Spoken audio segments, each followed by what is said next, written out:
আজ রান্না করছি নদীর ট্যাংরা, আলু আর টমেটো দিয়ে। আসসালামু আলাইকুম, কেমন আছেন সবাই? আলহামদুলিল্লাহ আমি ভালো আছি। লিপিস ক্রিয়েশন থেকে আমি লিপি চলে আসলাম নতুন একটি রেসিপি নিয়ে। আজ আমি রান্না করছি নদীর ট্যাংরা মাছ। প্রথমে একটু আমি মশলা দিয়ে দিয়েছি, এখন আমি গুঁড়া মশলাগুলো দিচ্ছি। মশলাগুলো দিয়ে আমি ভালো মতো কষিয়ে মাছগুলো এর উপরে দিয়ে দিয়েছি। নদীর ট্যাংরার মাছটি একটু শক্ত হয়, এজন্য আমি ভালো মতো একটু কষিয়ে নিচ্ছি। কষানো হয়ে গিয়েছে, এখন আমি এর মধ্যে পানি অ্যাড করেছি।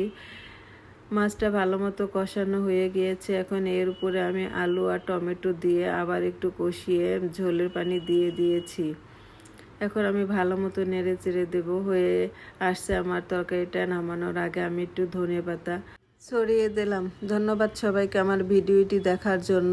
সবাই পাশে থাকবেন। আল্লাহ হাফিজ।